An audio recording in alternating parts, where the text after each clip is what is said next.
కొమరంభీం ఆసిఫాబాద్ జిల్లాలో వరద ఉధృతి ప్రమాదకరంగా మారింది. చింతలమానేపల్లి మండలం దిందా కేతిని గ్రామాల మధ్య వాగులో ఏర్పాటు చేసిన లెవెల్ బ్రిడ్జ్ పై నుంచి భారీగా వరద నీరు ప్రవహిస్తోంది.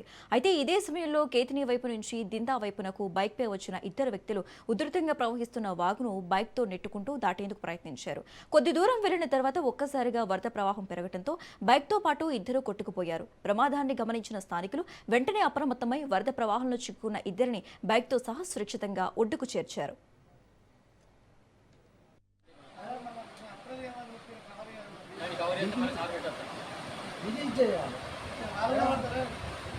వాళ్ళు పడితే అక్కడ తక్కువ ఉన్నాయి సార్.